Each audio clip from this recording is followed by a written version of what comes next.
Halo teman-teman, kembali lagi bersama kawan di video ketiga penerapan turunan fungsi trigonometri. Oke, yuk mari kita masuk ke materinya.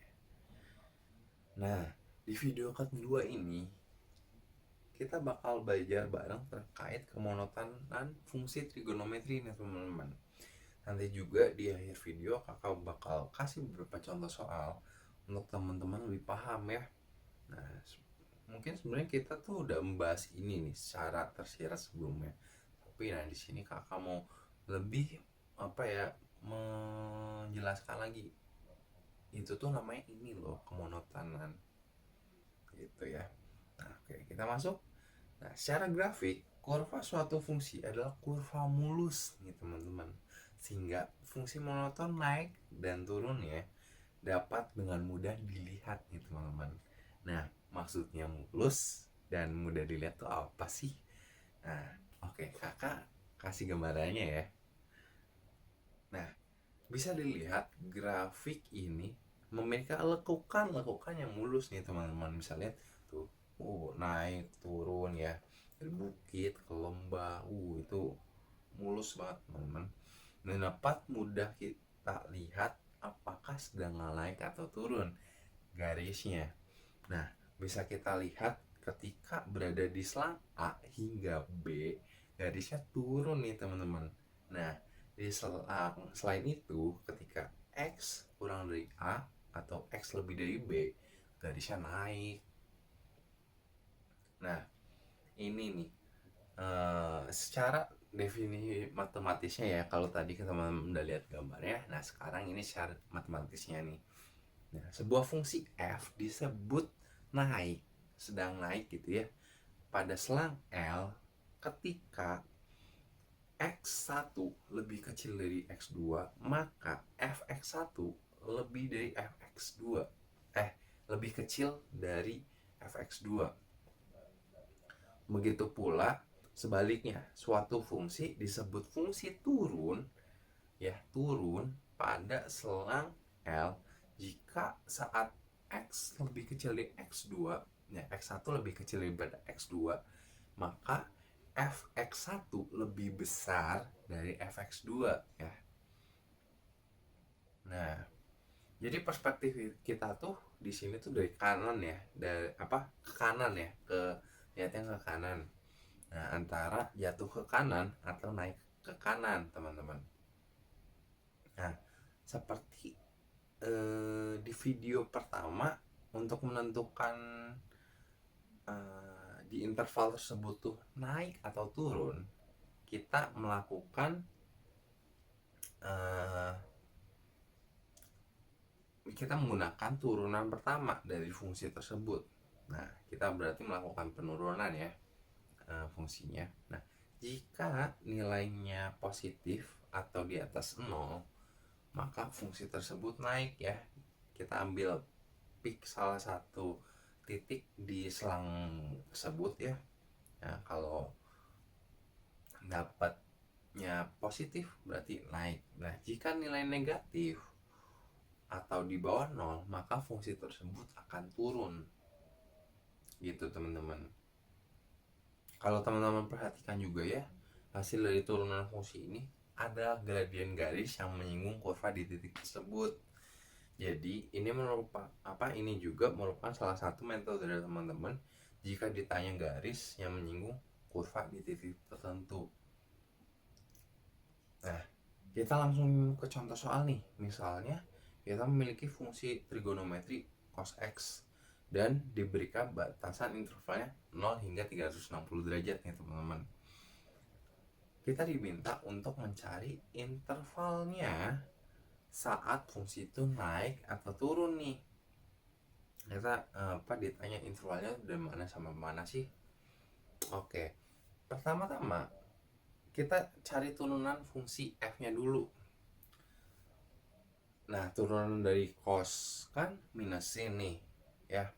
Nah, kita dapat nih minusin x. Kemudian kita cari titik kritisnya dengan mencari pembuat nolnya nih, x pembuat nolnya dari fungsi fx.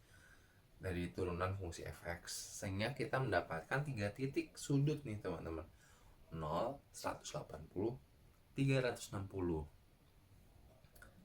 Nah, setelah itu kita lakukan penghitungannya nih teman-teman, dengan cara kita ambil salah satu sudut nih di antara selang L 0 sampai 180. Bebas teman-teman mau pakai apa 151, 179, 1 derajat, bebas. Tapi di sini kakak mau ambilnya 30 derajat aja, karena ini adalah salah satu sudut istimewa. Teman-teman kalau mau pakai 45 derajat ataupun mau pakai 60 derajat, it's okay. 90 derajat juga boleh banget di sini, nggak masalah. Karena ya apa namanya, karena di apa ya, kita nyari di selangnya kan teman-teman. Nah, dan di selang sudut kedua nih ya, sudut antara 180 minus 360, kakak ambil 210 derajat ya. Sama kayak tadi alasannya, kakak ambil karena ini sudut istimewa teman-teman. Oke, biar gampang ya menghitungnya. Nah, kita dapatkan kalau gitu ketika di turunan. Nah, kan tadi tuh kita dapat penurunannya tuh minus sin x ya. Nah, kita dapat ternyata setelah dihitung selang interval yang pertama ini 0 sampai 180, turunan fx-nya bernilai minus setengah atau di bawah 0. Dan untuk selang 180 sampai 360, turunan fx bernilai setengah atau di atas 0 gitu ya. Bisa kelihatan nih, minus setengah dan setengah gitu ya. Nah, berarti interval keduanya di atas 0, berarti sedang ke atas nih fungsinya. Nah, sehingga kita bisa menyimpulkan pada selang pertama, selang 1, di antara 0 sampai 180, fungsi mengalami penurunan. Nah, di selang kedua fungsi mengalami kenaikan nih teman-teman. Sebenarnya kalau teman-teman udah kebayang bentuk si grafiknya dari yang soal tadi ya, kan cos x tuh itu grafik sederhana, udah bisa langsung menjawab sih kan, itu langsung turun terus naik kan gambar cos gitu teman-teman. So emang balik lagi, saat kita belajar matematika apalagi berhubungan sama fungsi, kalau kita bisa membayangkan nih gambar grafiknya, gambar fungsinya secara ya kasarnya lah mungkin ya, teman-teman bakal lebih mudah dan lebih pede setelah mendapatkan hasilnya gitu ya. Karena apa ya, mungkin butuh divalidasi, makanya pakai rumus, dapat oh ternyata cocok sama bayangan yang kita pikirin terhadap rumusnya. Kayak kakak tadi ngelihat oh cos x, ya udah pasti gampang, ini ke bawah terus nanti naik gitu ya di selang 0, 180 sama 360. Nah gitu teman-teman. So mungkin itu untuk video ketiga kali ini. Materinya emang simple banget karena teman-teman juga secara nggak langsung udah belajar, apalagi di video pertama yang ngomongin uji pertama tuh kan kita juga udah ngomongin selang tuh kan, itu tuh turun atau naik gitu ya. Itu sih teman-teman.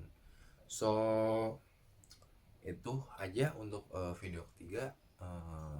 Jangan lupa terus latihan soalnya, jangan lupa juga terus belajar supaya benar kalau di materi-materi matematika.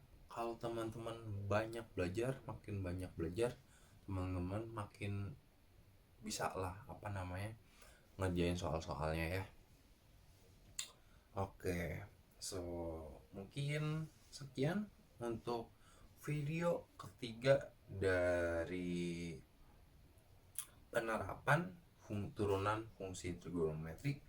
Jangan lupa untuk saksikan video selanjutnya di video keempat atau video terakhir yang bakal excited banget nih, yang bakal menarik banget nih mungkin buat teman-teman bisa belajar ya. Oke, so adios teman-teman, sampai berjumpa.